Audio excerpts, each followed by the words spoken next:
All right. How's everyone? Hope everybody is okay. It's fine. Okay. Uh, we are now in week 13, right? So you have another 2 more weeks to go, eh? So week 13 this week, and then week 14, and then week 15. So week 15 will be our last week, okay, for the semester before your 1 week study leave, okay, study week, all right? And then only you come back for your final exam. Okay. Um, I just would like to inform you that I have actually finished marking your test. All right. And I am actually in the midst of keying in marks into the system. So I hope by today I will be like, I will finish key in the marks. Then I hope by tomorrow you can all check. Yeah? Do you know how to check your marks in the system? Or have you all checked any Yeah. marks? Huh? Have you all Yes. checked any marks? Yeah. Okay. Yeah, the KK1 assignment one. Okay. All right. Okay. So basically, the marks, the one that you can see previously was only your assignment one. Okay. So I actually have key in half of the marks. So if you want to check afterwards, if there's a mark for you, that means I've already keyed in your marks. But there are some which I have not yet finished. All right, keying in. So hopefully by today, okay, by today, I can actually finish all marks. All right, keying in marks for all students. All right, then you can actually check that the marks in the system is actually consists of your basically 40%, because test is actually is 30%. Okay, for the test carry 30%, and then assignment carries 10 percent each. Okay, so you have 3 assignments, so you have 30 marks, and then final exam will carry 40%. Okay, so the total will make up 100%. Okay, and I'm going to also perhaps give you some feedbacks during tutorial this week. I'm going to give you some feedback regarding your test, as well as perhaps I think I'm going to actually share with you the answer, okay, for the test, so that okay you know where your mistakes, all right, where did you make your mistakes, all right. Okay, so for today, let's us continue finishing up our chapter 4, perhaps. Okay, our complex number. We still have like one last section to cover. Then we can straight away continue with our final chapter, which is our chapter 5, which is about vectors. Okay. All right. Let me just share you the content.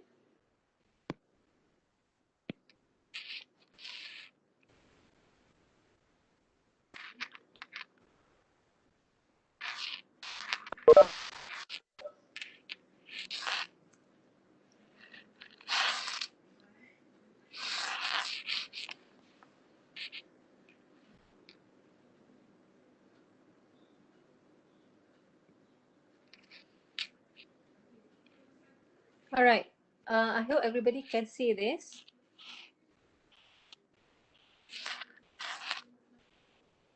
Okay, this is our last section, which is on the Mobius theorem. Okay, so before I talk about this one, perhaps I'll just make a quick recap of what we have done last week. Okay, basically, if you remember, we talk about polar form of a complex number, and then we talk about in terms of exponential form of a complex number.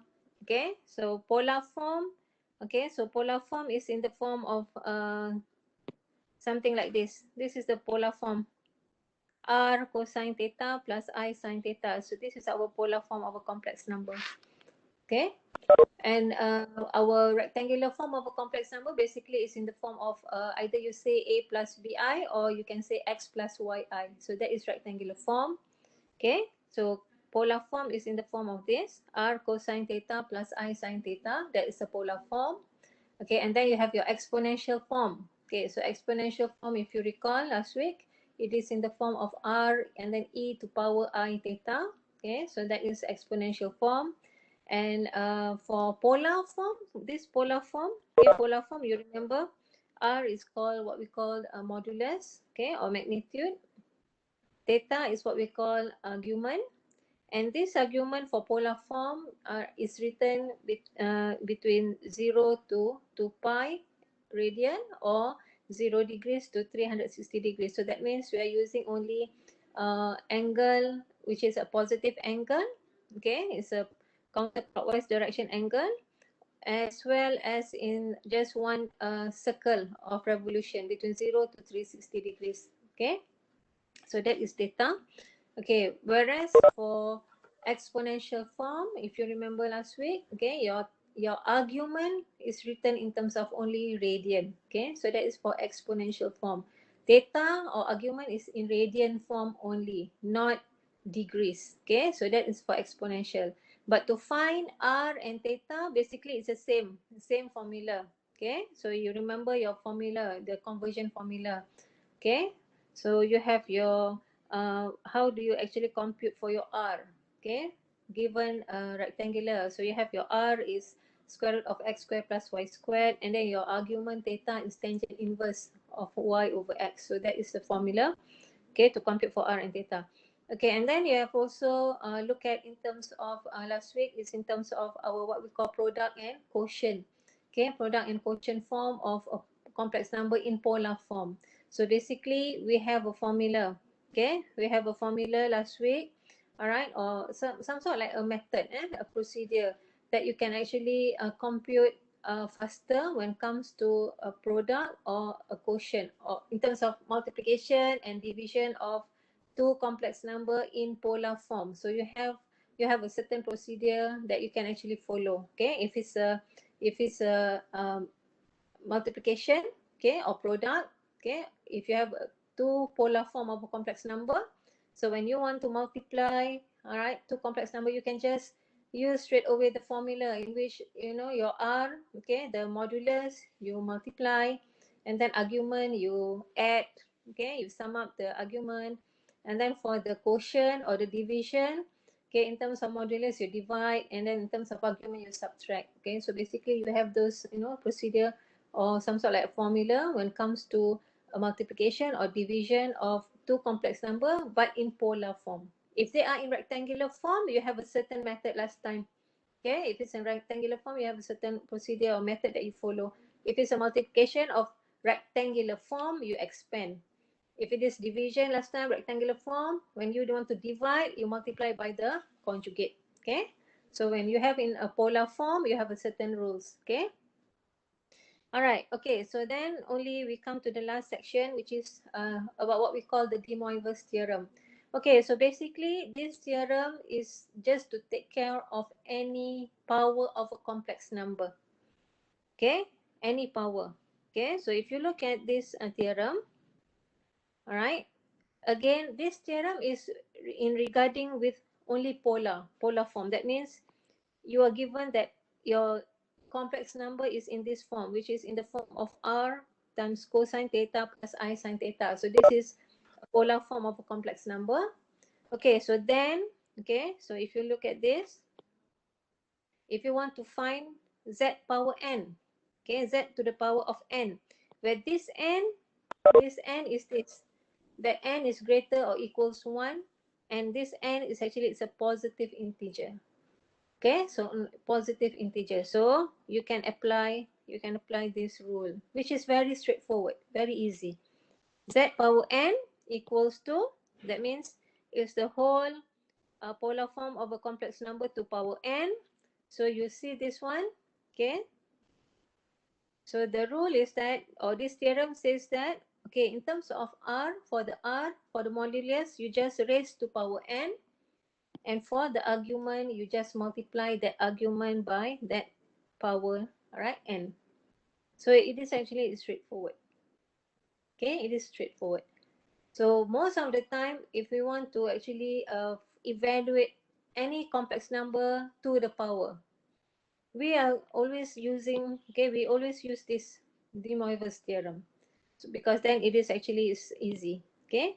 Because if not, if let's say you talk about, let's say for example, you are given example, you have minus 2 plus 3i power 2. Okay, something like this one is still okay. You can still expand this. That means, all right, you can still minus 2 plus 3i times minus 2 plus 3i. You can expand this. You can do that. No problem. You don't need to actually use De Moivre's theorem. But if let's say minus 2 plus 3i power, let's say 3, I think 3 is still okay. You can still expand, because once you have expanded power 2, just need another one. But what if let's say not power 3, if let's say even power 4, I don't think that you want to expand further. Okay? And don't talk about this power 4. Let's say it's straight away power 10. Alright? So let's say you have that minus 2 plus 3i power 10. Do you think you want to expand 10 times? Okay? So I don't think that you want. Okay? Because then it will be like very messy. Okay? It will be very messy and it will be very long. Okay? It will be very tedious. Okay? If you want to expand, okay, such complex number to that particular power. Okay? So hence, this theorem is very handy. Okay, this De Moivre's theorem. Okay, maybe the way I pronounce is incorrect, unless you know the French, how to talk in French. This is actually is after a French mathematician. It's the name after a French mathematician.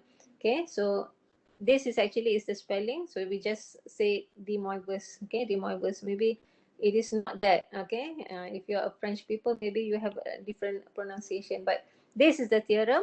Okay, we call it De Moivre's theorem, which can take care of power of a complex number. So this theorem says that it's only applicable when it is in polar form of a complex number, only in polar form. So that means if let's say you have such a complex number with this power, so if you want to apply this De Moivre's theorem, you got to change this first, this minus 2 plus 3i into polar form first. Okay, so you got to change this. Okay, so we have done this before. How do we actually change from rectangular to polar form? So that means you have to go back to your previous understanding, all right, where you look at this minus 2 plus 3i, figure out, okay, that this complex number, ignore the power first, ignore the power, just look at only this minus 2 plus 3i, okay, then check, all right, identify this one lies in which quadrant, because then later on you are going to compute for your theta, your argument must be in the correct, all right, correct quadrant, okay, because then angle must be correct angle to represent that complex number, okay. So you compute the r, okay, using your formula square root of x squared plus y squared, compute for your theta, which is your tangent inverse y over x, then you write in the form of r cosine theta plus I sine theta, then only you take care of this power 10 by using this theorem. Okay, so it's very straightforward. So we are going to look at the example. Okay, all right. Straight away we look at the example here. Okay, I'll start with the simple one first, a simple example where you're just given a polar form. Okay, polar form of a complex number with power. So then, okay,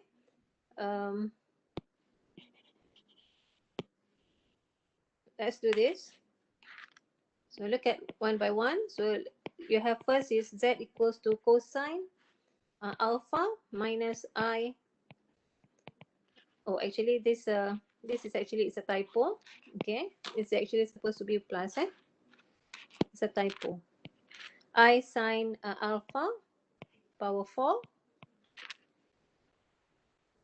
Okay, then okay, using in this case, if you look at this example, what is r? R is equals to 1.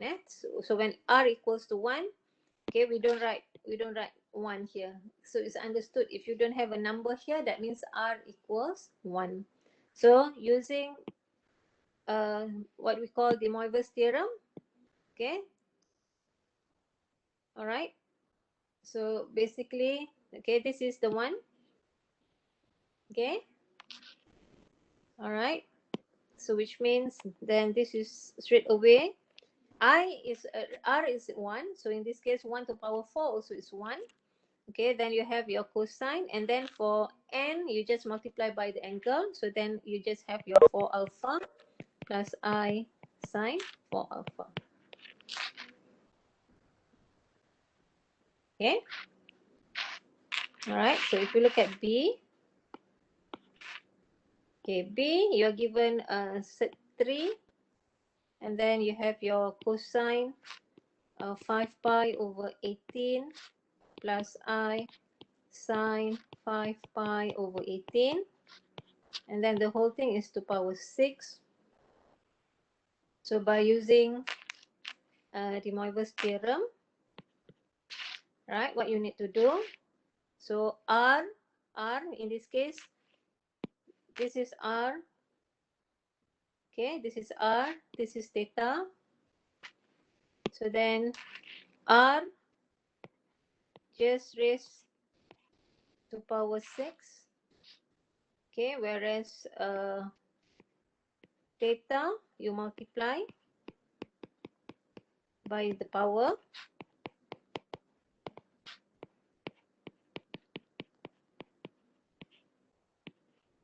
okay, then you just need to simplify. So that means just compute. So that means 3 power 6, that is what, 27, right? So 3 is 3 power half, half times 6, so it's 3 power 3 is 27. And then you have your cosine, okay, and then you can just simplify, that is 5 pi over 3 plus I sine 5 pi over 3. Okay, so that is, all right, the cosine 3 cosine 5 pi over 18 plus I sine 5 pi over 18 to power 6. So very straightforward. Okay, you apply very straightforward procedure, okay, or theorem, okay, when you have your complex number in polar form to power. Okay. Any question?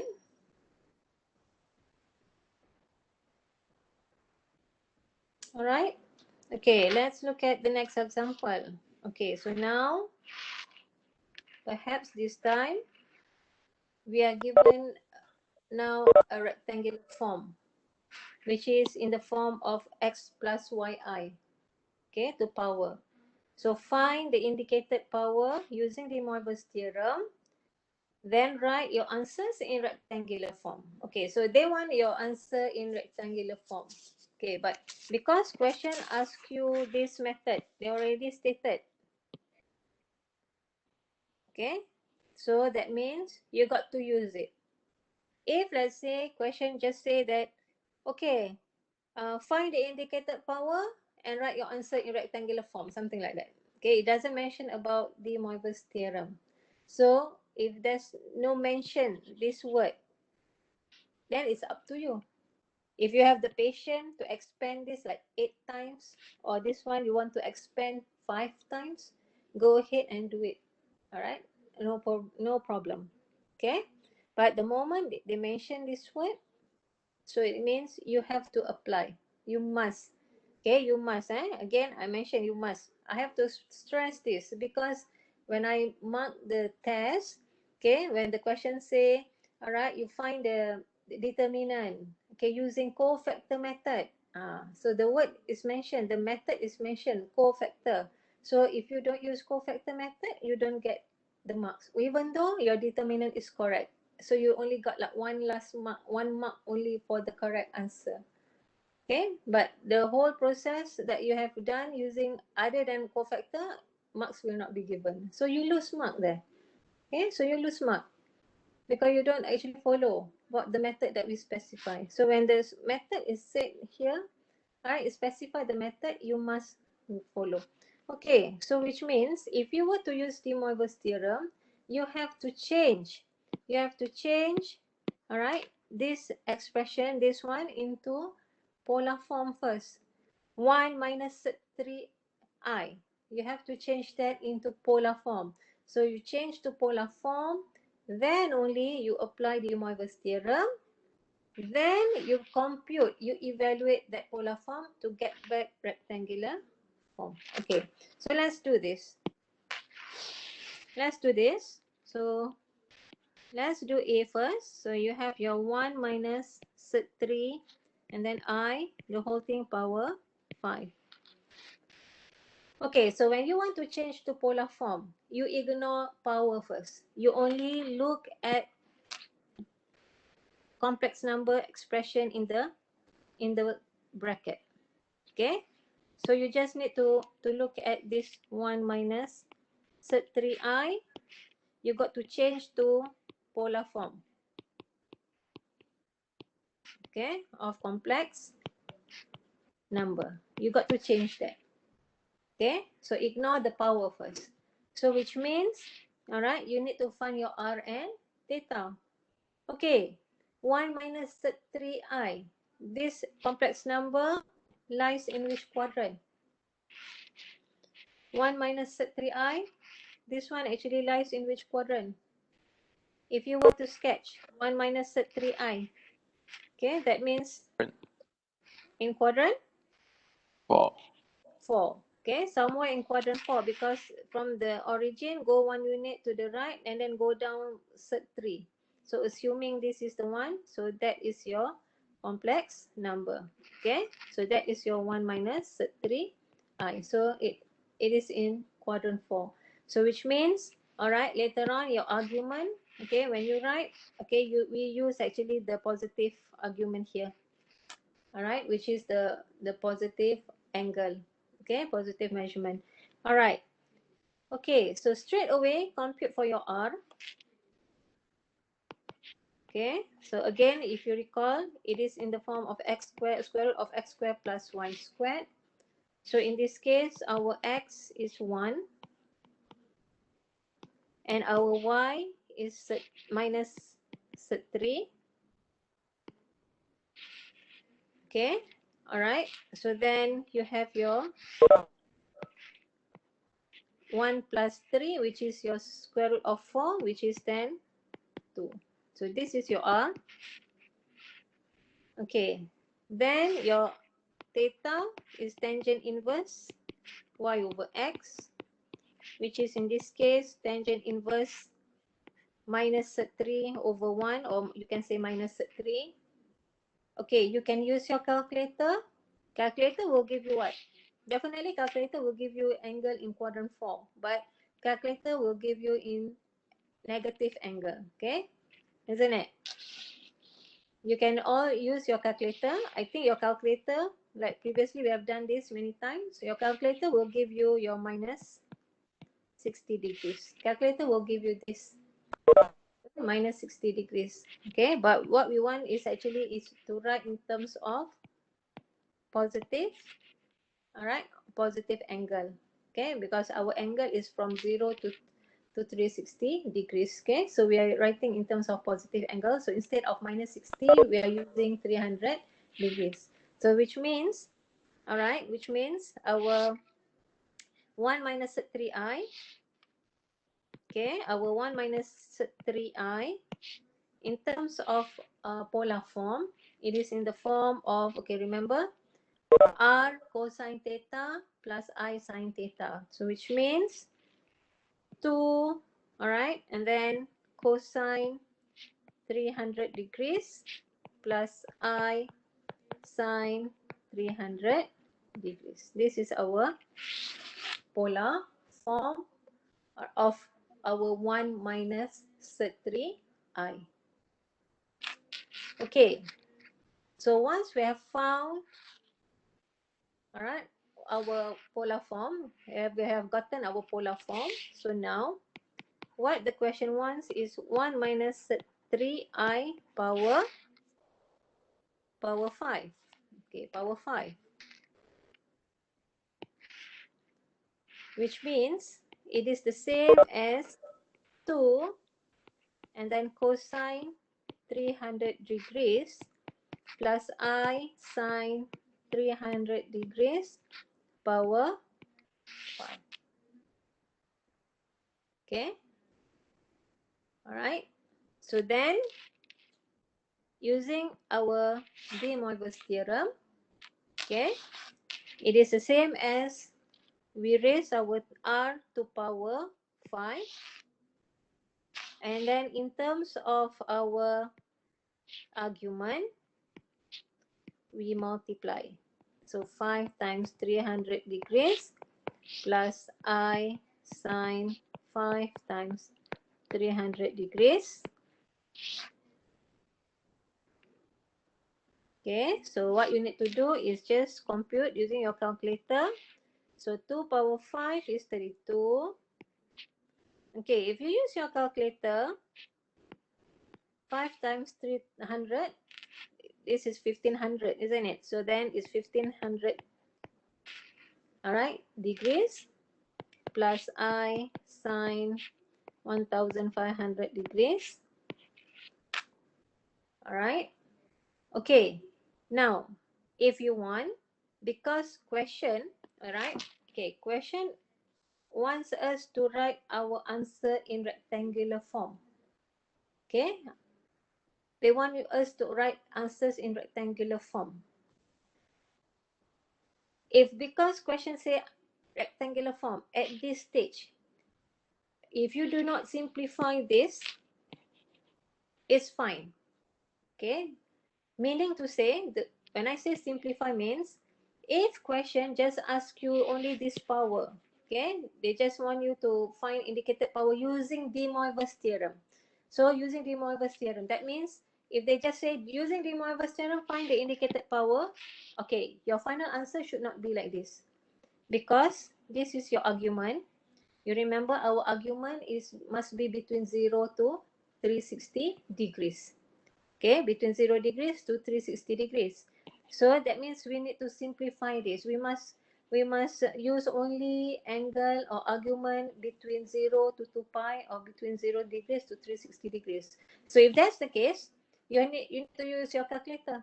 Okay, you need to, maybe one way is you just subtract 1500, subtract 360, subtract 360, subtract until you get your argument is between 0 to 360. Understood? So if you do that, all right, if you do that, all right, if you use your calculator, what would that be for that 1500 degrees between 0 to 360? What would that be? Use your calculator. If you have a calculator now, use your calculator and tell me what's the argument between 0 to 360 from 1500? 8, Yeah, sorry? 60 degree. 60 degree. degrees. Yes, 60 degrees. Okay, so one way to do that, all right, you just need to use calculator, all right, and then press 1500, subtract 360, subtract 360, you do that, you will get 60 degrees at the end. So when you got that 60 degrees, that is the angle that we want for final answer. That means if question doesn't mention about final answer being rectangular form, so you got to give us answer like this. Then 32 cosine 60 degrees plus I sine 60 degrees. Okay, so this is the final answer without mentioning the word rectangular. But because question say find rectangular for the answer, answer right in terms of a rectangular form. That means if it's a rectangular form, question wants you to actually compute. So that means they want you to straight away compute this. What is cosine 1500 degrees? Okay, and what is sine 1500 degrees? So this is what question wants. So you compute using calculator, you expand this, then write your answer in terms of x plus yi at the end. Okay, so which means, okay, because I already now we have 60, so it will be much easier. I don't need to use calculator because I know the fact that cosine 60 is half, isn't it? We have done this before many times when we deal with the special angle last time, remember? When we deal with this special angle last time, we have done this many times. This is 60 degrees, 1, 2, 3. So I can just refer this quickly without using calculator. I know, so cosine 60 is half. Okay, and then I still have the I. Okay, and then sine 60 is 3 over 2. Okay, you need to expand. You cannot leave your answer like this. So you just need to expand and simplify. So that means 32 times half and a plus I, 32 times 3 over 2, which means that the final answer would be 16. Okay, plus I 16 3. You can write like this, or you can write like 16 plus 16 3, but be careful with the I because there's a typo also, right? I mentioned in the assignment too, right? So if you want to write like this with a 3, I make sure you separate. Don't put under square root. Okay, so this is the rectangular form. All right, which means If question say write in rectangular form, this step is actually optional. Okay, this step is optional because you can straight away compute from here if you want to use straight away calculator. And the fact that question does not mention about exact value, if you compute, you give us here this one, you give us in terms of decimal, we will accept. We will still accept. That means you can straight away use calculator from here. So this step is optional. Okay. So this is rectangular form. This is rectangular form. Okay. But again, as I said, if there's no statement mention final answer being rectangular form, okay, then this is your last answer. You cannot stop here. You cannot stop here. You have to stop here for the polar form. Is it understood? Okay, is it understood? All right. Okay. Yeah. All right. You want to try this? You want to try B? Can you all try B quickly? Give you some time. Okay. B is that 1 minus I to power 8. Okay. 1 minus I to power 8. Okay. Maybe you can try quickly and then we can look at the answer. Okay. 1 minus I to power 8. Try that one quickly.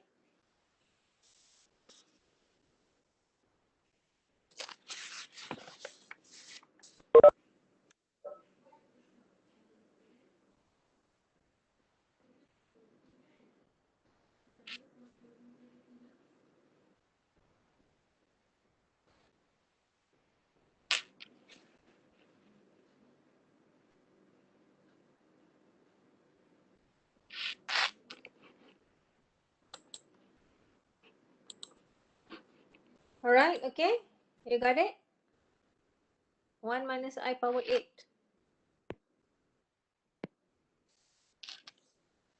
5, sir. What's the answer? 5. Deacon? What's the answer you got? 5 square root of 2. 5 square root of 2. Okay. Anybody else?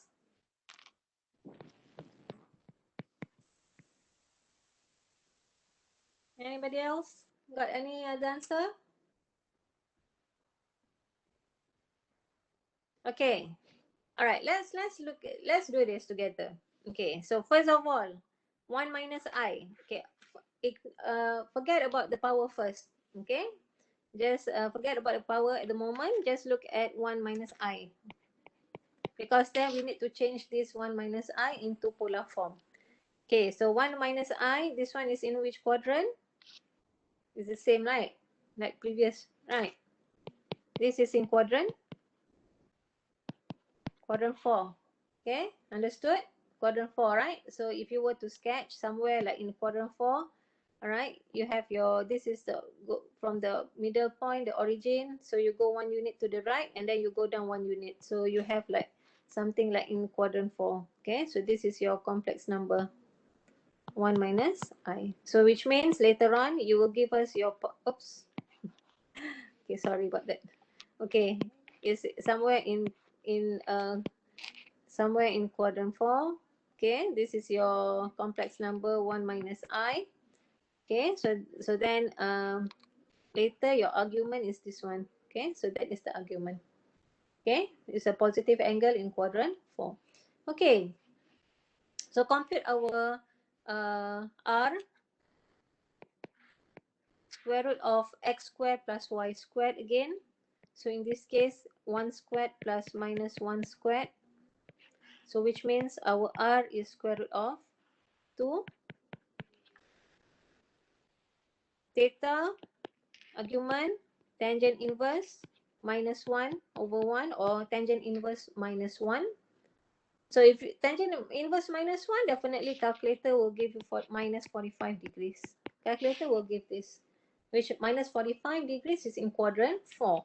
So we just want to use in terms of positive argument or positive angle. Okay, angle in a counterclockwise direction, which is our 315 degrees. Okay. All right. Okay. So now our 1 minus I in the form of polar, which is our r and then times cosine theta plus I sine theta. So we can write this as sec 2, all right, and then cosine 315 degrees plus I sine 315 degrees. So that is our polar form, okay, of this complex number. Okay, so that means now, so if we want 1 minus I power 8, that means we want this cosine 315 degrees plus I sine 315 degrees, the whole thing raised to power 8. Okay, then only now using our De Moivre's theorem. Okay, using our theorem, De Moivre's theorem, for the argument, for the modulus, we raise to power 8. And then for the argument, we multiply power. So cosine, and then 8 times 315 degrees plus I sine 8 Okay, times 315 degrees. All right. Okay, so if we use our calculator, again, 2 is 2 power half. So you multiply by 8. So you got your 2 power 4, which is 16. And then 16. in terms of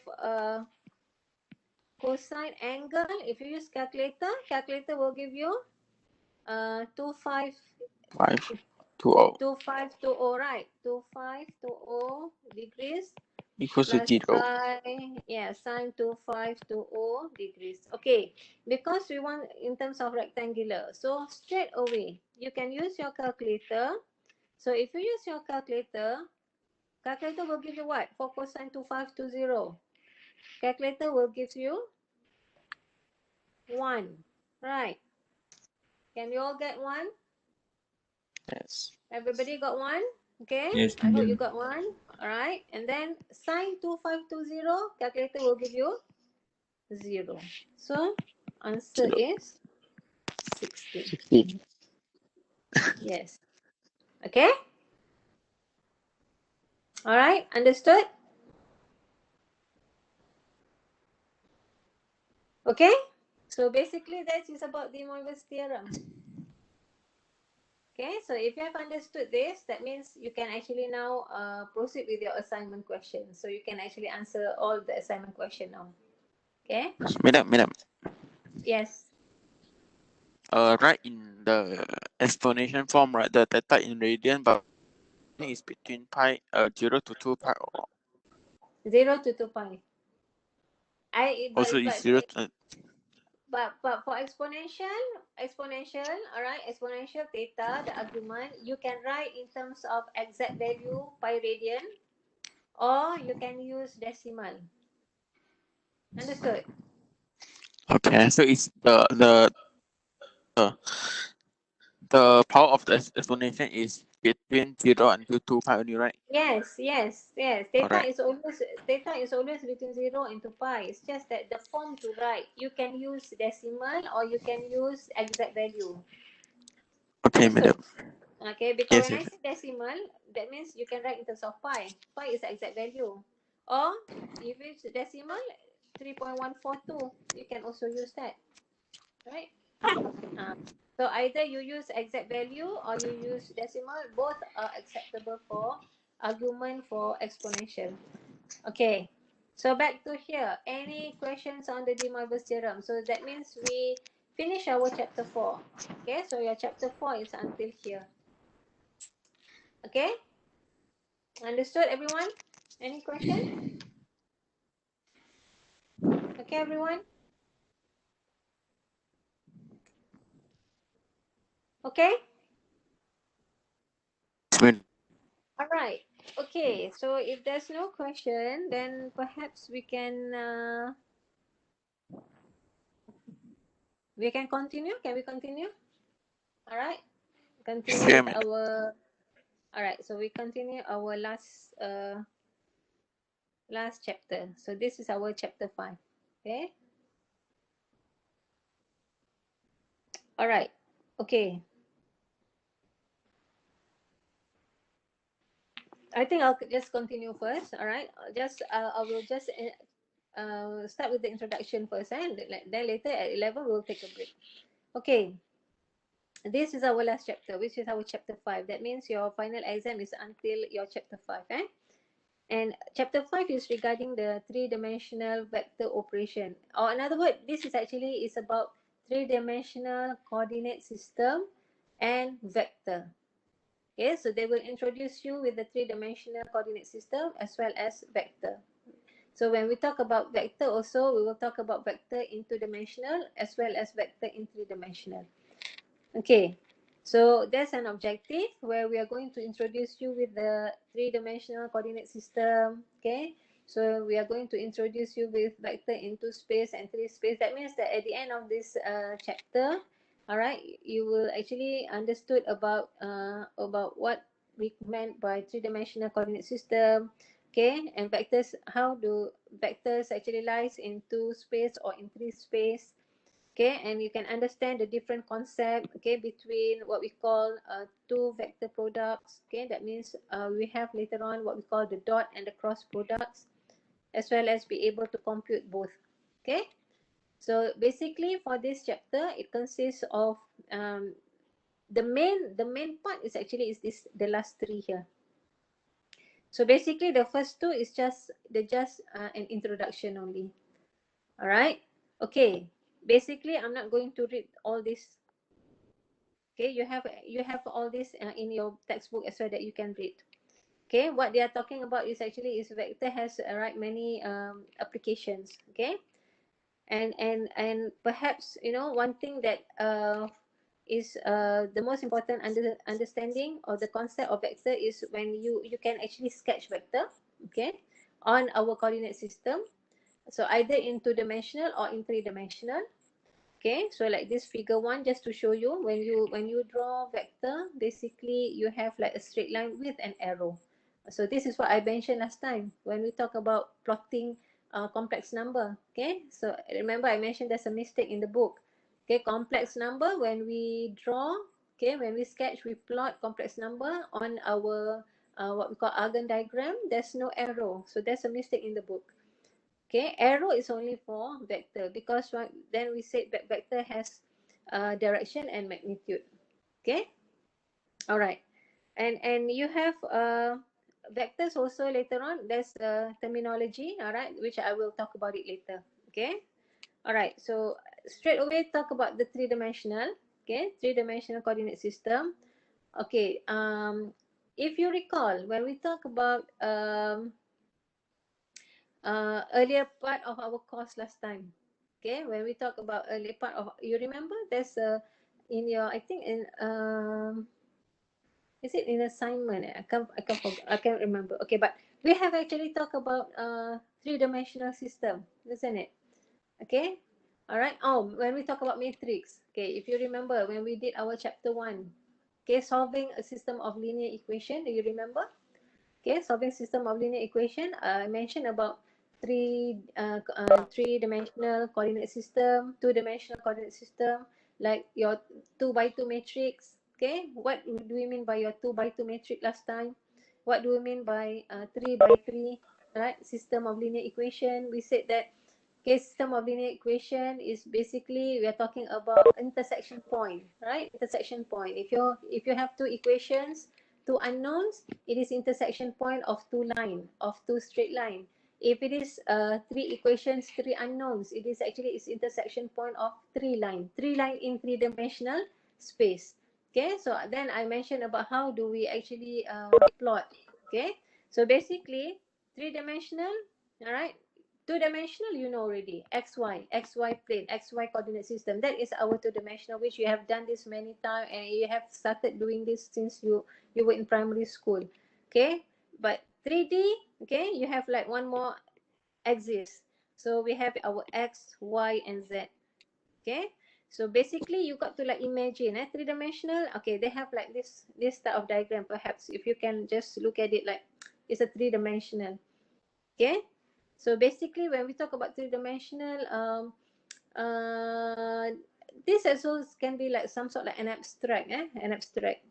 Because if we talk about a point, or we talk about a line in three-dimensional, it is actually is hanging in space. If we talk about two-dimensional, we can draw on our paper, okay, like this one on my slide here. For two-dimensional, we can just draw like this.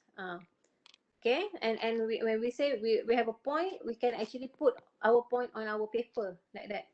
Okay, that is our two-dimensional. Okay, so our point is actually is on our paper, or we call it like a plane. Okay, paper is like a plane. Okay, we call it plane in mathematics. So if we are talking about xy coordinate, okay, is the point on a plane. But when we talk about three-dimensional, this point, the one point on three-dimensional is like hanging, okay, hanging in space. Okay, because we are not meeting face to face, so it's difficult for me to actually show you. Okay, but if we are in class, maybe I can actually explain, you can actually understand more, because then we can actually show you something. Okay, if it is done in like face to face, there's a point hanging in front. Okay, all right, but anyway, when you talk about three-dimensional, then we talk about like one more coordinate. Okay, if xy is our two-dimensional coordinate, all right, so in three-dimensional we have our xy z. Okay, so the point has like one more coordinate, okay, which is a z. So you will see the component for your coordinate has three. Okay, and this point here xyz is actually is a point hanging in space.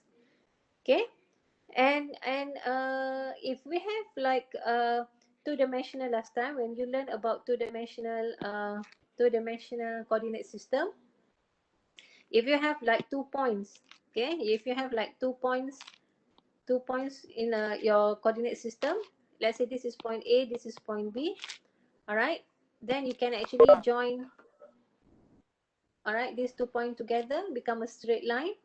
So when you have a straight line here last time, you remember, all right, you can actually find, you can find the length, you can find the length between A and B, or you can find the length, we call it length AB, right, length or distance. Okay, so if you remember, all right, this is your formula distance. Okay, I'm sure you know this. You have your x2 square root of x2 minus x1 squared plus y2 minus y1 squared. This is always a formula distance that you have done many times before. Okay, from two coordinate.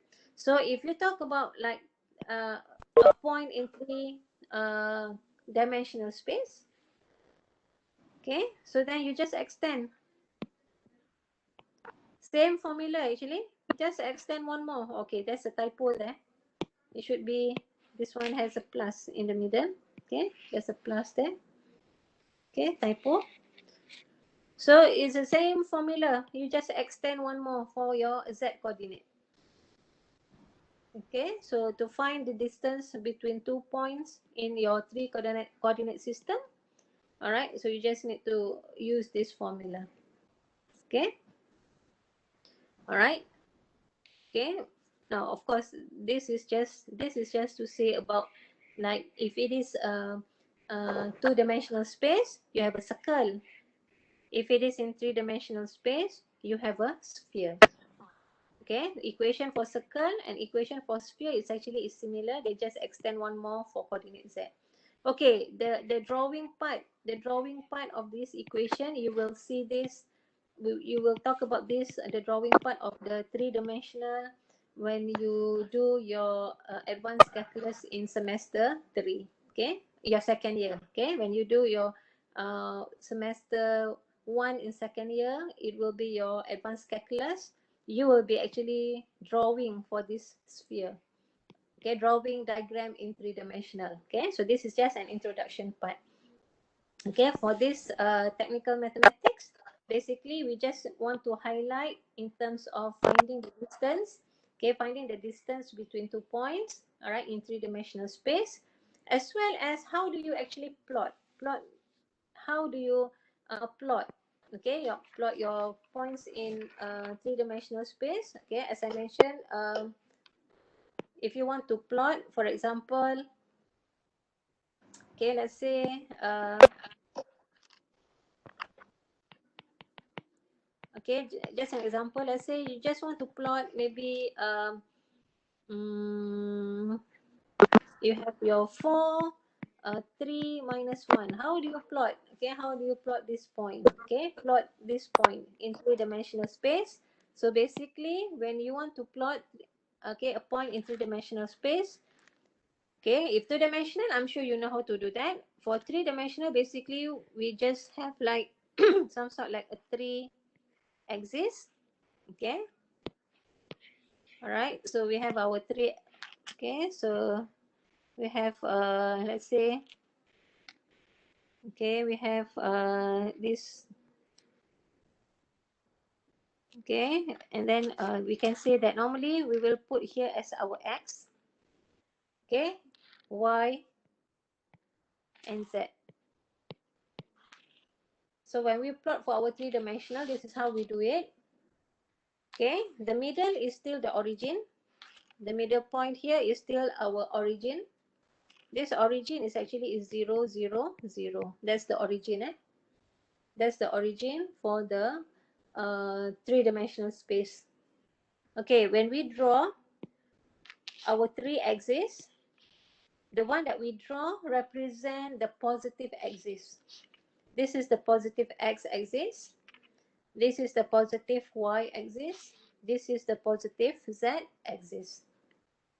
Okay, and basically, like these two axes, this is like your two-dimensional on the paper, like on plane on a piece of paper. You see this one and this one is written. Okay, this one can be written on your paper, can be drawn on paper. Okay, this axis actually is the one that is actually coming towards you, towards in front of you. Okay, so this is the one that coming towards in front of you. Okay, so that's why I said just now, if you have like a point, it's actually there's a point hanging in space. Okay, for three-dimensional coordinate system. Okay, so if let's say we want to plot 4 3 minus 1, how do we plot in our on our paper? Of course, you won't be given any graph paper. So when you draw, this is just like using logics.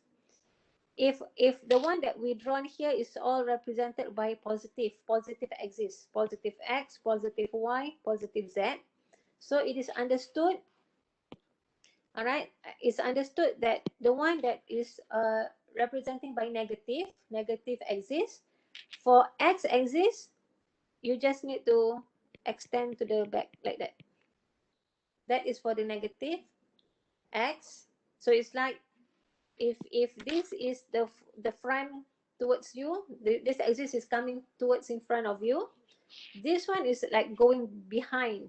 Okay, going behind the plane, behind the whiteboard. If this one is drawn on a whiteboard, this line negative going behind the whiteboard. Okay, all right. Okay, so the negative y will be here, and then the negative z will be going down here. Okay, so as I said, it's just use logic. Okay, so and this is just a sketch, so you don't have to be like so exact. All right, using ruler or whatever, no need. Okay, so when we say, okay, plot 4 3 minus 1, so which means same concept previously. You start from the origin here, the middle. So that means 4 means is a positive x-axis, 4 units to the positive, towards positive x-axis. So that means, let's say 1 2 3 4. So that is 4. And then going 3 units to the right of positive y-axis, going towards to the right. So just 1 2 3. Okay, and then minus 1 means you go down 1 unit. So you go down 1 unit. So basically, this is the point. Okay, so that's the point. So that is the point of 4 3 minus 1. Okay, all right. Or let's say we have let's say maybe another one. Plot 4 3 minus 1. Let's say this is a, okay, let's say this is our a.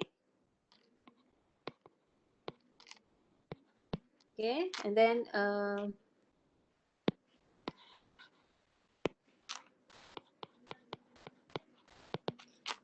maybe I give you another one B. Let's say what minus 103. Okay, so what about this one? So starting from again the origin starts from the middle, origin 0, 0, 0. Meaning to say minus 1 is for the x. So that means you go behind 1 unit behind. Okay, and then nothing for the y, 0. Then you go up 3 units. So let's say 1, 2, 3. Okay, so this is B. Okay, so this is A.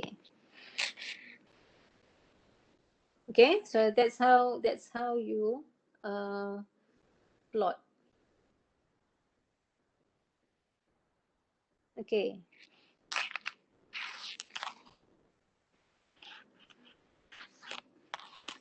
All right. Okay, how do you actually, let's say, find, if in this case you have this 2 point, you can also find the distance, isn't it? Let's say if you want to find distance AB. Okay, you have a formula just now, similar. All right, similar formula to your two-dimensional. Okay, if it's two-dimensional, just now we mentioned this is the one previously. For three-dimensional, you just need to extend one more for the z. Okay, but it's actually similar, so you can compute this. That means, all right, let's say this is your A is 43 minus 1, B is minus 103. So which means that, okay, distance for x coordinate, okay, so you have your x2 minus x1, isn't it? So x2 minus x1 square plus y2 minus y1 square plus, okay, z2 minus z1 square, which means this is your square root of 5 squared, right? Okay, so can I straight away 5 squared or minus 5 squared, right? Minus 5 the whole thing squared, so 25 plus minus 3 squared, 9 plus 4 squared, okay, 16. Okay, so what is that? So you will have your 50, square root of 50. Okay, so you can simplify if you want, or you just leave it, it's okay to just leave it like square it like this. Okay, or you want to say 5 set 2, can also. Okay, but this is how we compute for the distance. All right. Okay, any question? Okay, madam, faham.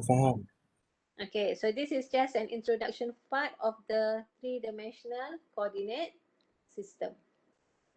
Okay, all right. Okay, I think I'll give you all a break for 5 minutes. It's already like 5 minutes plus past 11. Okay, so we'll take 5, everyone. Then we will continue with the vector.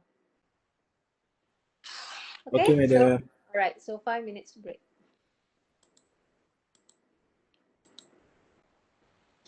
All right, okay, is everyone there? Yes, madam. Okay, let us continue.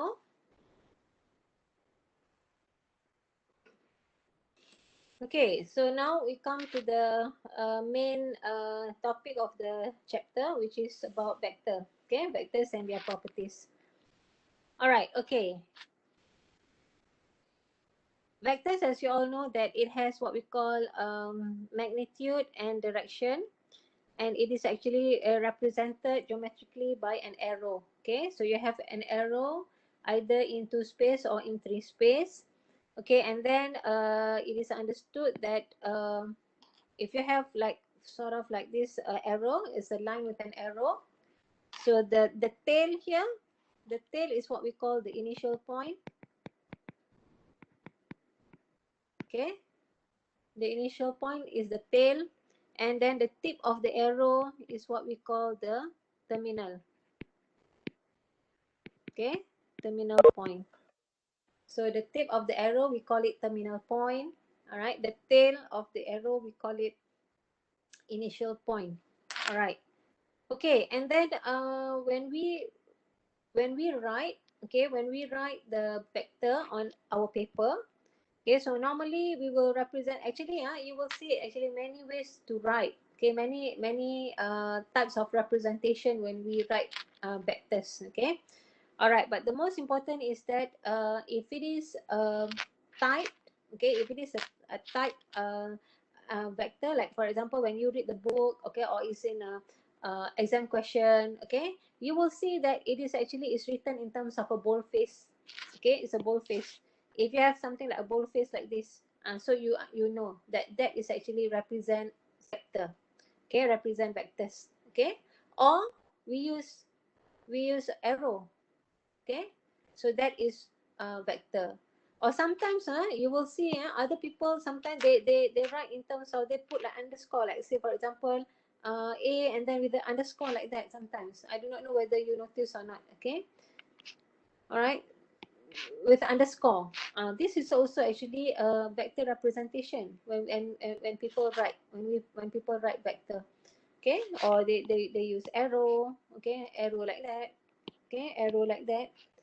Okay, or you have arrow like that. This is all just vector representation in terms of writing on a paper. Okay, or on whiteboard, something like that. So because we want to distinguish between a vector as well as scalar. Okay, because scalar is just a normal type of writing. Okay, and scalar normally it is written in italic. Okay, like if you have an italic letters, that represent a scalar. Okay, so that's why there must be like certain thing that you can be able to distinguish between scalar and vector, so that you won't get confused. Okay, you won't get confused. So this is just in terms of writing. Okay, writing or vector, what we call vector representation when we write or when you read the book. Okay, so you must be able to distinguish which one is vector, which one is scalar.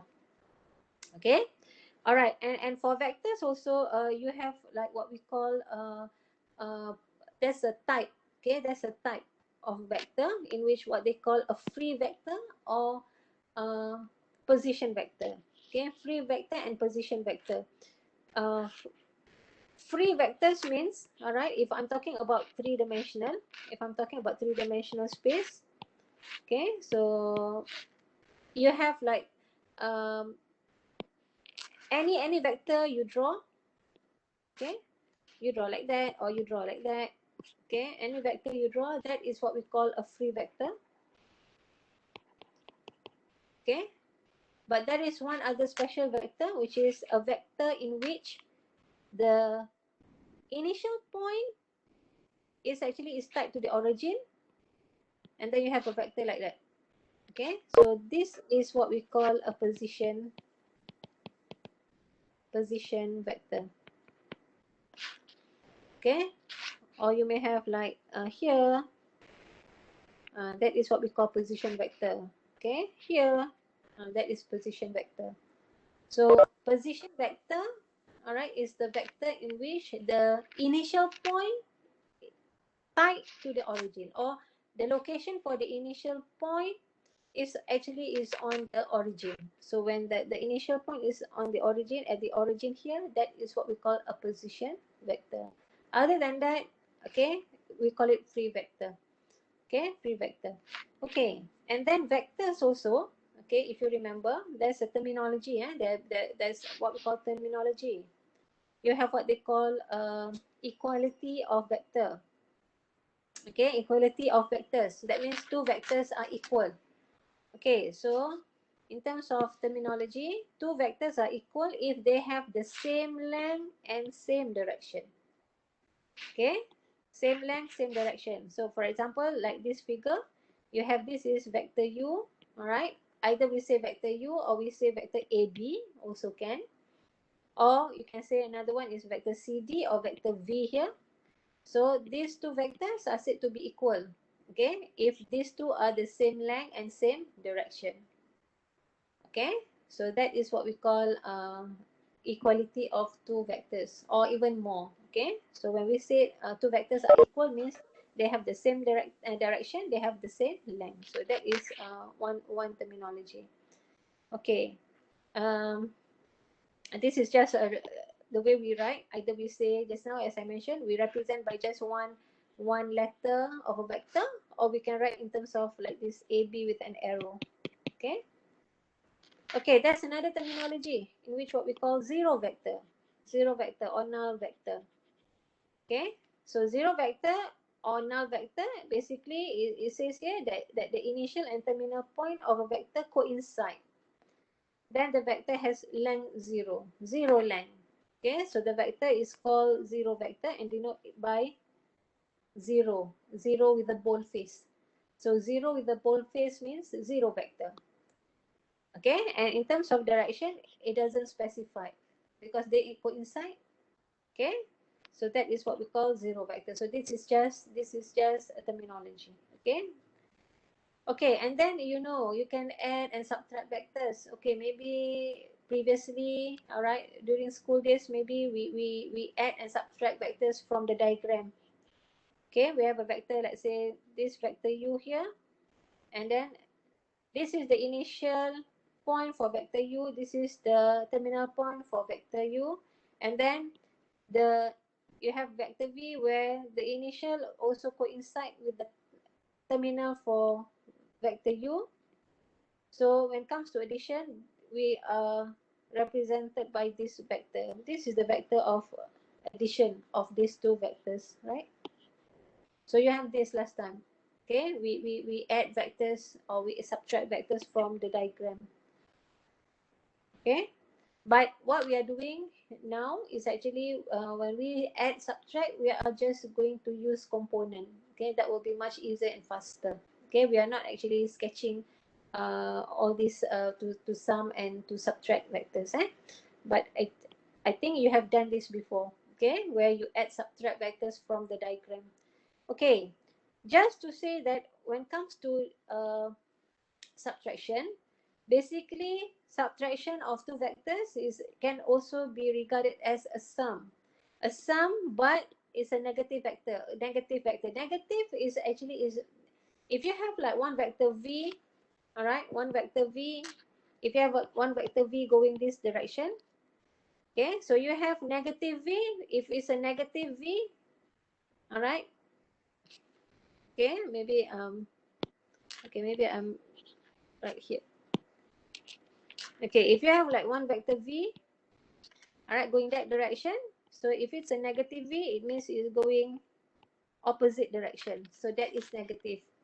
Okay, so when we talk about subtraction of vectors, basically we can also look at it as in terms of addition also, but addition of the negative vector. So that is what we call subtraction.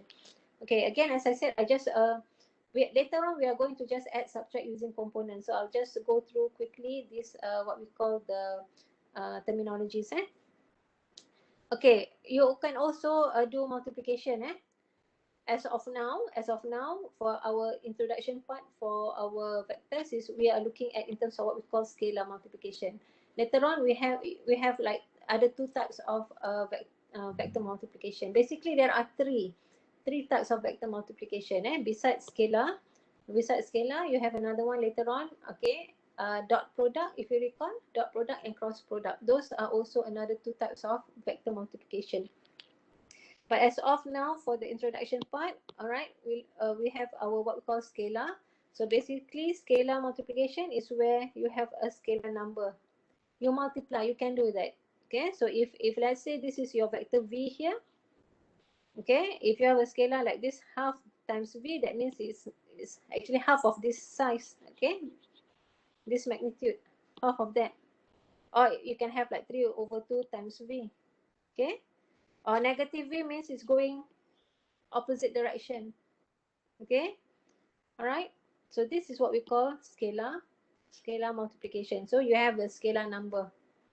Okay, And be reminded that, all right, if you have one vector v and you have k times v, k is a scalar, they are what we call parallel vectors. These vectors are all parallel.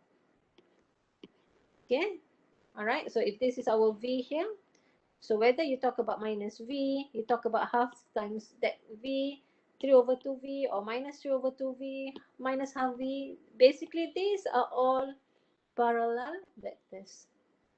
Okay, these are all parallel vectors. So basically, vectors are parallel if they are scalar multiples. Okay, vectors are parallel if they are scalar multiples. You can see these are what we call scalar multiples. Okay, all right. And then, okay, components. Okay, so this is the important parts of a vector, because then when we do arithmetic operation like just now, addition, subtraction, okay, as well as scalar multiplication, we will normally use component. Okay, so if you look at this, it says that a vector position with its initial point at the origin of a rectangular coordinate system, then the terminal will have the coordinates of this form, depending on whether this vector, okay, then you have this, okay, this is the part where it is just what we call vector representation. Okay, in terms of components, okay, components, if we write like this, x, y, z like this, all right, with this type of bracket, okay, with this type of bracket, this is a point, this represent point or coordinate point, this is a coordinate point. But when you have this type of representation, now this is actually, it's a vector component. That is the way we write vector component, x, y, z. Okay, or another word, this type of bracket. Okay, so don't mix up in terms of, okay, when we don't mix up in terms of coordinate and vector component. Okay, if we are using, or if you write this one, then it means you are talking about coordinate point. But when you write in terms of this type of bracket, then that means you are talking about vector. Okay, this one is actually is a what we call vector component. Okay, all right. So please be reminded that when you write, you must make sure you write using the right notation. Okay, if you're talking about coordinate, this is the one. If you're talking about vector, this is the one. Okay, and not only that, vector component also, you have another representation also in terms of what we call the standard form, okay, of vectors, or they call it like a standard basis vector. Okay, standard basis or standard form. Okay, in terms of what we call the IJK, if you remember. Okay, if you have done this before, okay, in your previous college or whatever, talking about vectors in terms of standard basis form, IJK. Okay, in terms of the IJK. IJK. This is also another way of writing vector. Okay, now this IJK basically refers to a unit vector. A unit vector in the direction of positive axis of XYZ. Okay, which means that, all right, which means that if you have like okay, whether it's two-dimensional or three-dimensional is the same, but I like to use a three-dimensional, because two-dimensional, you know, if we show you the three-dimensional, that means two-dimensional also is actually is the same. So if I'm talking about the positive axis for XYZ, that means a unit vector, first of all, What do we mean by unit vector?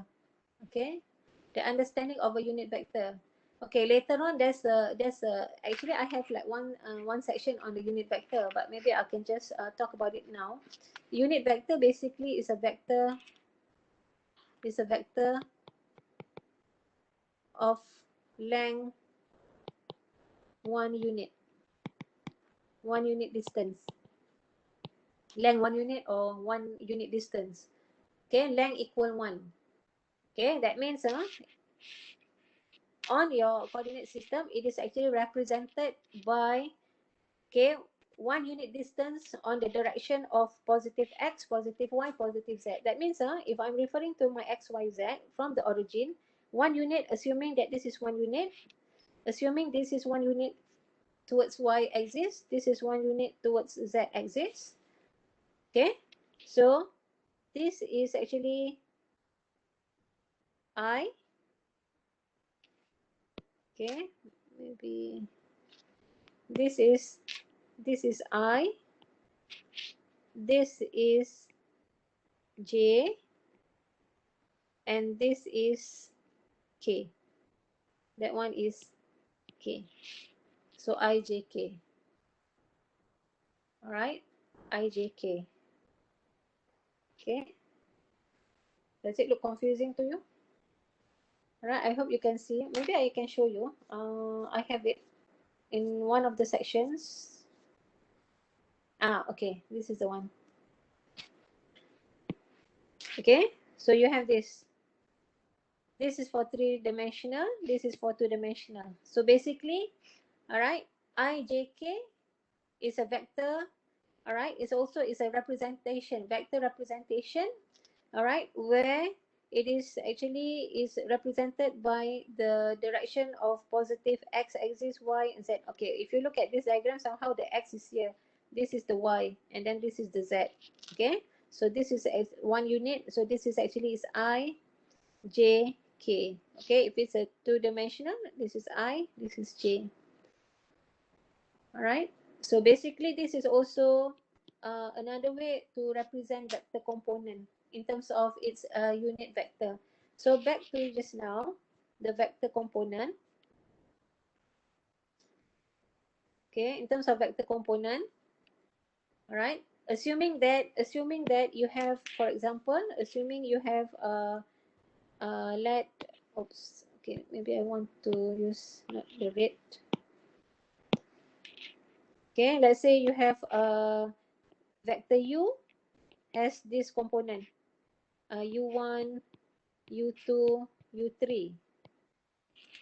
Okay, in which u1 refers to x coordinate, u2 is the y coordinate, okay, u3 is the z coordinate. Okay, all right, which means if I draw,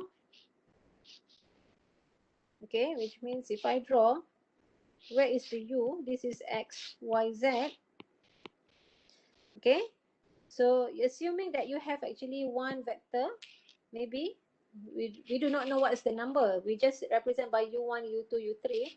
So which means that maybe there's a 1 point here. All right, and this is actually is tied to the origin, so you have this vector here, this is u, which has this component u1, u2, u3, which means u1 actually represent x coordinate, this is y coordinate, this is z coordinate. Okay, all right, so if I am being more specific, I can say let's say assuming u has this 1, 2, minus 3. How do you draw this? That means you have your, let's say, from here, from the origin, so going 1 unit to the positive x, 2 units positive y, and then going down 1, 2, 3. So then this is, oops, not straight. Okay, it's an so you have like 1, and then going to the right 2, and then 1, 2, 3. So basically, you have cannot draw a straight line. So you have like something like that. Okay, something like that. So that is your vector u. Okay, which is actually has this component 1, 2, minus 3. So this is where if we know the coordinate. But what I'm trying to say is that this is one way to write. Another way of writing the vector component is where can be also written as, it can also be written in terms of the ijk just now.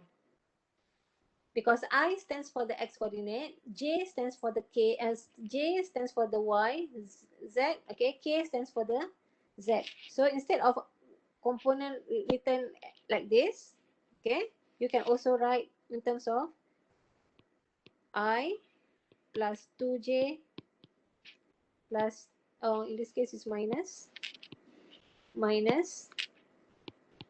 3k. So that means vector component can be written either this form or this form. Okay, this is actually what we call the standard basis. They call it standard basis. Okay, standard basis vector, like a standard form. Okay, standard form or standard basis vector. So it's written in terms of I, j, k. Okay, which has the same same concept as this. So either we write in terms of this or we write in terms of this. Okay. All right. Okay. Someone is talking there. Okay. Then we have also rules. Okay. You have rules here. These are all rules that you can actually read from the module or from your textbook. Okay. So you have actually a set of rules of vector arithmetic. Okay. And then you have what we call arithmetic operation on vectors using components. Okay, this is using component. Okay, and it is actually quite straightforward. Okay, if you look at this, if you have v equals to this, okay, you have this component for vector v, v1, v2, v3 with a subscript there, and vector w has this component. And if you see that it has three components like this, it is understood that they are vectors in three space. If you are given only, like for example, v equals to 1, 3, just like that, then you understand that this is actually vector in two space.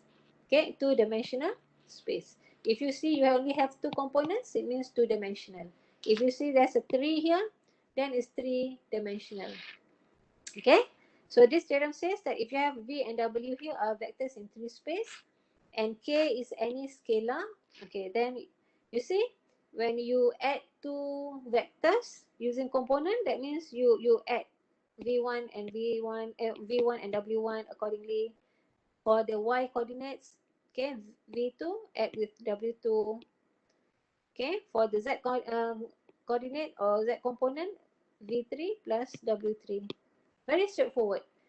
Subtraction also the same. If you have a subtraction, okay, v minus w, vector v minus vector w, that means in terms of component also you subtract accordingly, according to each component. X coordinate or x component, y coordinates or y component, z coordinates or z component, respectively. Okay, accordingly. If you have a scalar multiplication also, k times v, that means you multiply that scalar to each of its component. Okay. All right. So this theorem applies if v and w are vectors in two space as well. Okay. If it's two space, that means you only have two components. All right. If three space, you have three components. Okay. So this is actually is quite straightforward. Maybe I'll give you an example. Okay. Let's do an example here. Okay.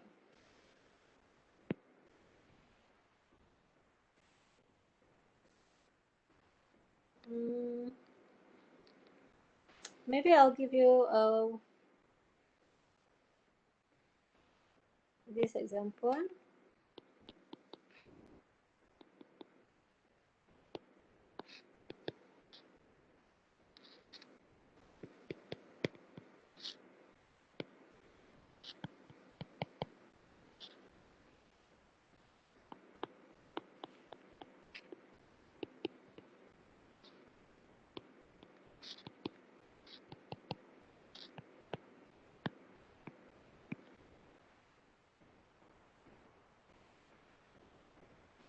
Oh, very good directed.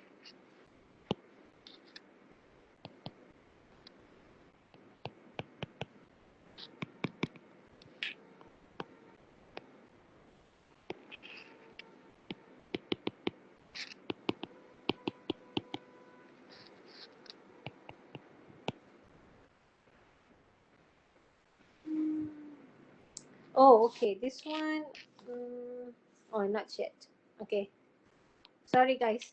Erase this. I'll give you another example. This one I'll give you afterwards. I just want to give you addition first.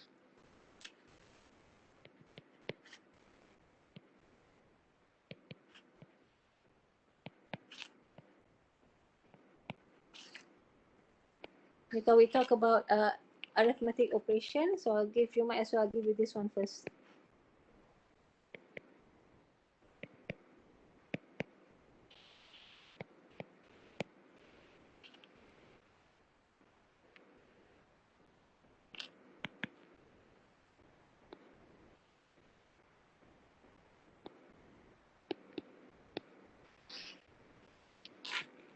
Okay.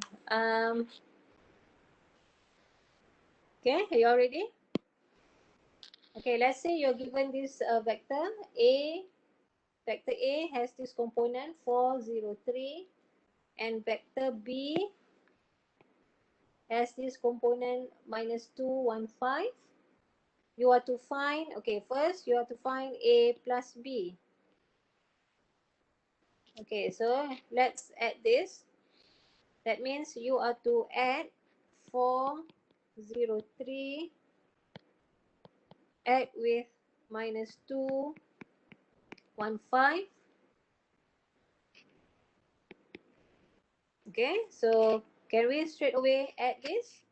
So we just, for the first component, we just add first component here with the first component here. Okay, for the second component, this second component and this second component. Third component, this 3 plus 1 accordingly. Okay, so then our answer would be, all right, can I straight away write this? 2, 1, 8. Will that be okay? Okay, so 4 plus -2, so 2, 0 plus 1 is 1, 3 plus 5 is 8. Okay, so that is the first one. Okay, B, let's say subtract A minus B. That means 4, 0, 3. You want to subtract with -2, 1, 5.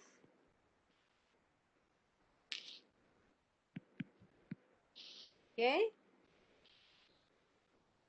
All right. So can we do this straight away? So 4 minus -2, so that is 6. Okay, for the second component, 0 minus 1. So -1. And then 3 minus 5. So -2. Okay. Now C.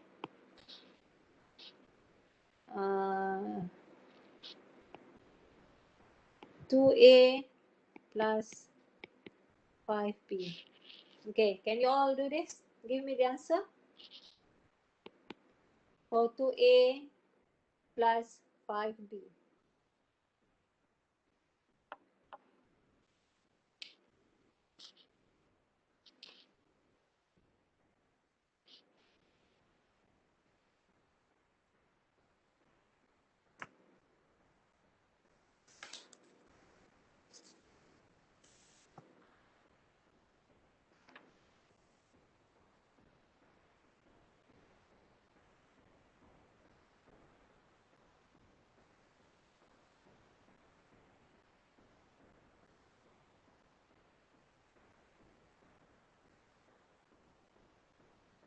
Okay, you got it? What's the answer?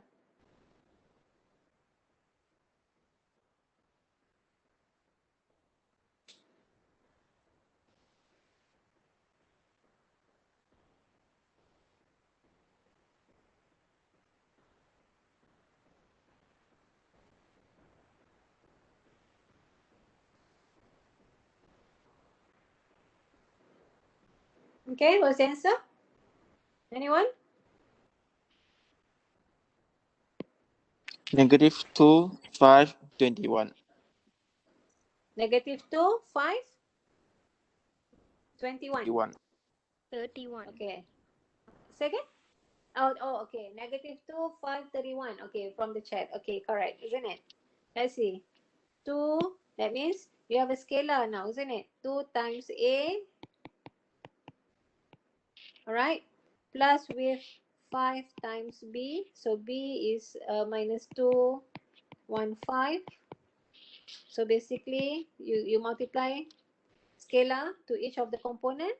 So it will be 8, 0, 6 plus, okay, and then you have your -10, 5, and 25.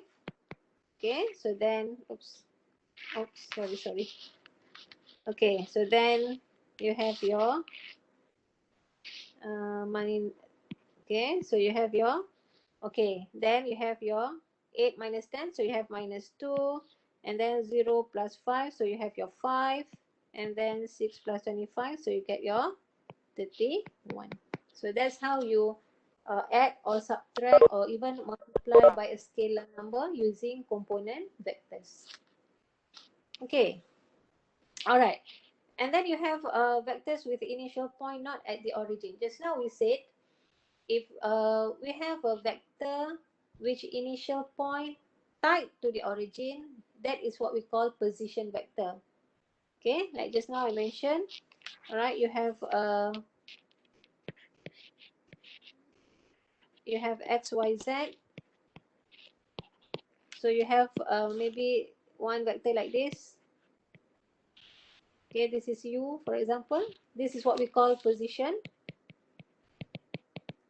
vector.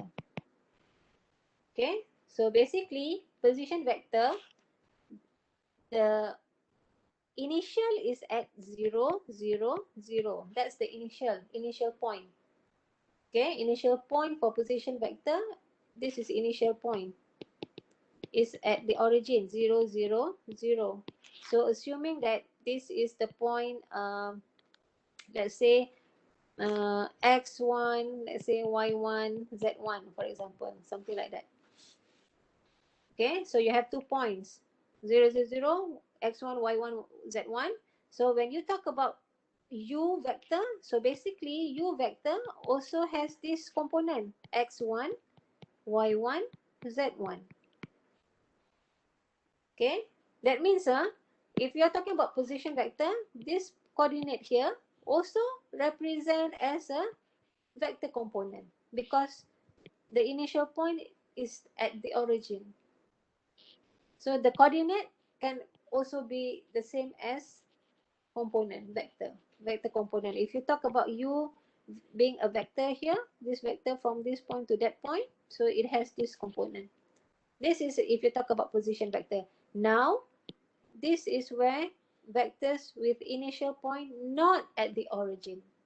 So when the vectors are the initial not at the origin, that means you are talking about, okay, you are talking about, for example, again, x, y, z. Okay, somewhere you have, for example, if I read the theorem, okay, you have like this. Initial point is at some coordinate. Terminal point is also at some coordinate. So which means, okay, assuming somewhere here, this is a point x1, y1, z1. This is point, this is point P1. And there's a point P2, let's say somewhere here, this is point P2, has a coordinate of x2, y2, z2. This is point. So if you want to find vector P1, P2. This is where you see the initial point is not at the origin. Okay. All right. So then from this theorem, it says that if you want to find vector P1, P2, this is how you get its component. Okay, this is how you get its component. That, see, P1, P2 vector has this component. In terms of component, it will be point at the terminal for x coordinate minus initial. This is like terminal minus initial point. Terminal point minus initial point. Terminal point minus initial point. That's how you compute component vector for P1, P2. So x2 minus x1 for the x component, y2 minus y1, z2 minus z1. So that is actually how do you compute component for P1, P2 vector. So this is very important. So you cannot mix up the x1 and x2, because if you wrongly subtract, you will be talking about maybe the opposite of the direction of that particular vector. Okay, all right. So if you talk about P1, P2 vector, it has to be x2 minus x1, y2 minus y1, z2 minus z1. If this is your P1 here and this is P2 here. But if let's say you subtract x1 minus x2, y1 minus x2, z1 minus z2, that means you are talking about P2, P1, not P1, P2 vector. So you must know, because in terms of component, it has to be terminal point minus initial, terminal minus initial, terminal minus initial. Okay, so that's why you see for position vector. All right, when you see position vector, okay, position vector, initial is at the origin 0, 0, 0. This is terminal point x1, y1, z1. Actually, we are using the same concept to find the vector u in terms of its component here. It will be terminal minus initial. Terminal, all right, minus initial. Terminal minus initial. That's why you got this vector component in terms of x1, y1, z1 also. Okay, so basically it's the same. It's just that one is what we call position vector, another one is not position vector. All right, you can call it free vector, or sometimes they call it displacement vector. All right, so you have actually a different name of this. Okay, but this is where a vector in which initial is not at the origin. So if you want to find, okay, vector P1, P1, P2, that means in terms of component, x2 minus x1, y2 minus y1, and z2 minus z1. So that is in terms of its component. Okay. So again, as I said, if you do like x1 minus x2, y1 minus y2, z1 minus z2, then you will be talking about P2, P1, not P1, P2. Okay. All right. Okay. So then, okay, then this is the example just now that I want to give just now. Okay. Find the vector represented by the directed line segment with initial point A is at 2, minus 3, 4, and terminal point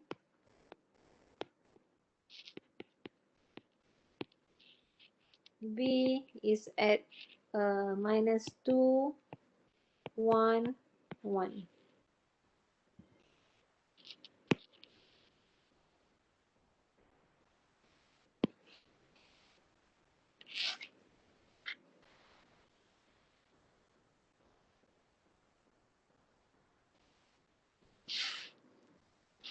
Okay. All right. So that means what we want here is actually we want to find A, B, this like this. Vector AB. Okay. We got initial point is at A, terminal point is at B. So that means, all right, it is a vector AB. Okay. So then by the theorem just now, okay, so it has to be terminal minus initial. Okay. Or maybe in this case, I'll just do step by step. So it will be minus 2 minus 2 for the x component, and then 1 minus 3 for the y component, and then 1 minus 4 for the z component. So in this case, you have the component for vector AB is minus 4, 4, and minus 3.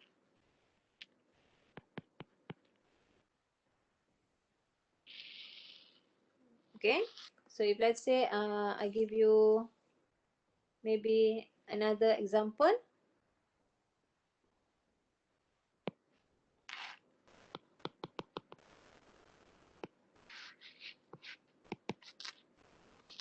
Okay, given A is 3 minus 5, 6, and B 4, 1, 3. Find, okay, AB, and then find BA.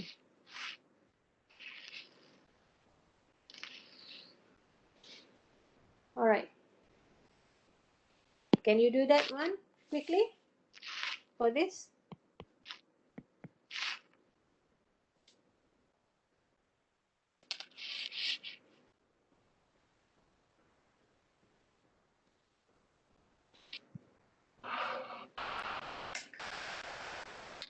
Okay.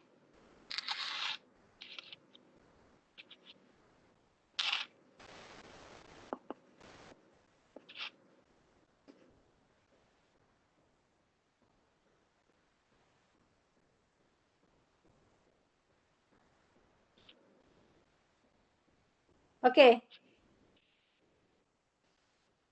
All right. Okay, madam. Okay. What is A?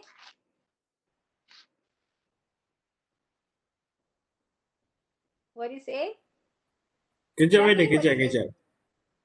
Kejap, kejap. Okay, Shami, give me AB.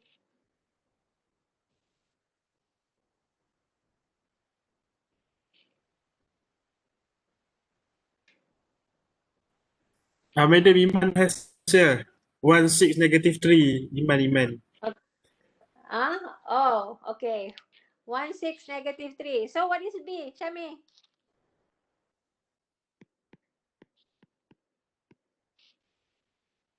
What about B then?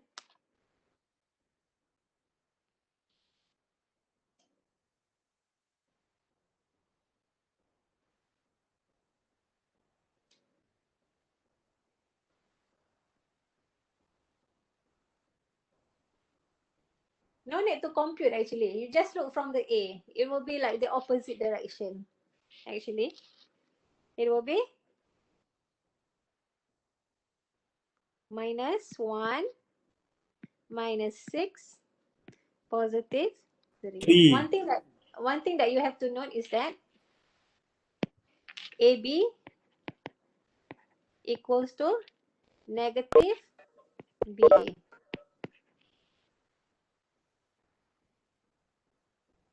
Okay. All right. Okay. So negative BA. So that is, if you got the AB, that means BA is just a negative of that. All right. Okay. So this is how you compute for vector component from 2 coordinates or 2 points in which the, if it's understood, if let's say they say BA, that means B is the initial, A is the terminal. If this is AB like this, so A is the initial, B is the terminal. Because you need to know which one is the initial, which one is the terminal.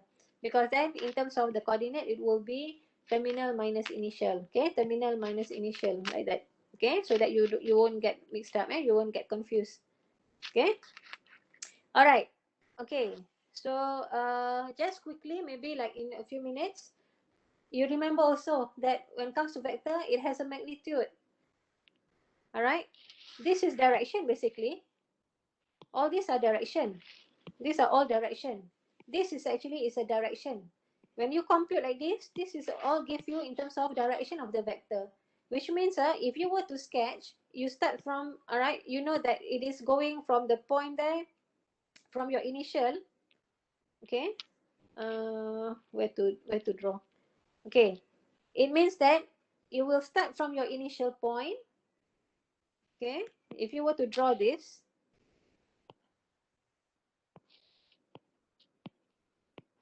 okay, it means that from the initial points, if you know that, okay, if you know that you have like let's say this is A is 3 minus 5 6, which means 3, let's say 1 2 3, and then going to the negative 1 2 3 4 5, and then going up. Oh, okay, I don't have the space to show you.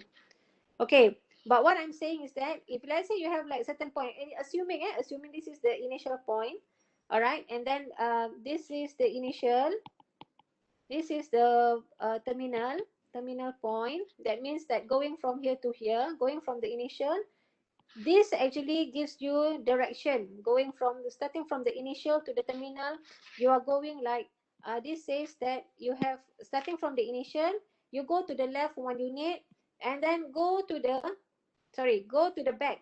Okay, go to the back because our x is the in front, y and z. So -1 means go back 1 unit, and then go to the left 6 unit, and then go up 3 unit, then you reach your terminal point. So basically all this gives you direction.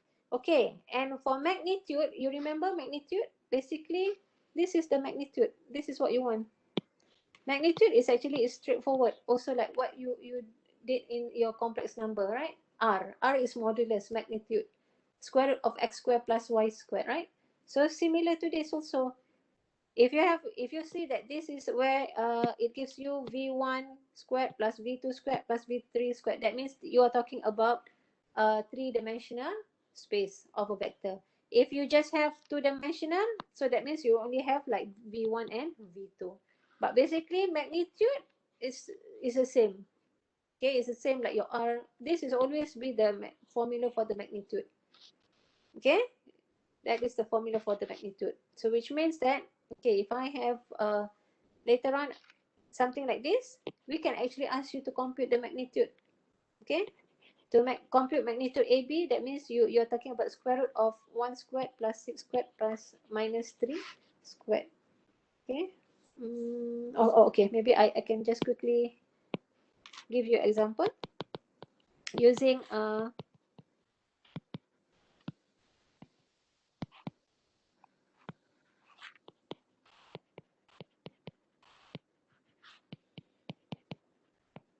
okay, maybe I can just quickly give you, let's say,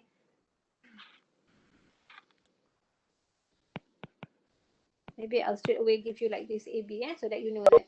Maybe I'll give you A is, or if you want, we don't have much time, maybe I'll straight away give you a vector just now. Let's say vector just now, you got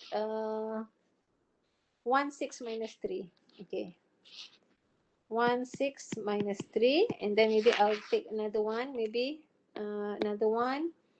I'll take the one that we did earlier. Okay, maybe I'll just take from here, maybe 2 1 8. So it does, okay, as long as it's okay, so maybe take the one just now, 2 1 8, for example, like this. So magnitude, okay, magnitude in vectors, it has a notation here. Understood? Like your modulus. Okay? That means they want you to find what is like this.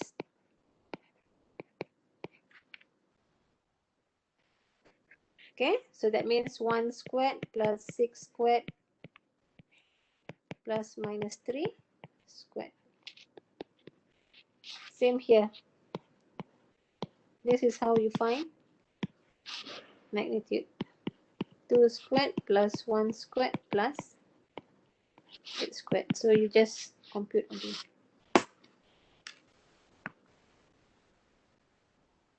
Okay? So you have the first one here, you got 46, and then you have your plus, so you got your 69. So straightforward, compute for magnitude. Okay, all right. Okay, actually I have one last section which is talking about unit vector, but this one I think I need more time to explain. So perhaps this one I will continue next week. So as of today, I'll just stop here. We'll stop until magnitude. So for this section 5.1, I still have one unit vector, which is also a very important concept. Okay, when it comes to unit vector. All right. So that one I need more time to explain. So I will continue next week. Okay, but as of today, this is just a little bit of a, basically like, not to say introduction plus a refresher course. I think you have seen also this before. So it's just to refresh back your memory in terms of, certain terminologies on vectors, okay, in terms of its component, arithmetic operation, and so on. Okay, all right, any questions? So for tutorial this Wednesday, so you make sure you keep up with the rest of the question in complex number. All right, I will just straightforward go through the solution for chapter exercise. Okay, maybe I'll just call up names. I hope that by Wednesday you have been doing, all questions. Complex number, I think not that difficult. All right, you just need to sit down and do it. Okay, so you can compute actually. So I'll just call up names, okay, on Wednesday to ask for the answer for complex number. All right, okay. So that you can, after that, you can start doing a tutorial for vectors. Okay, any question? It's already 5 minutes past 12. Any questions? Understood? No, madam. Understood. Yes. Okay, all right, okay. So if there's no question, then we'll meet on Wednesday during tutorial. Okay, Sure, madam. Sure. okay, thank you for your attention. All right, and I'll Thank see you, you on Wednesday. madam. Okay, welcome. So we'll meet Um, again on Wednesday. Waalaikumsalam warahmatullahi wabarakatuh. Okay, madam. Okay, welcome.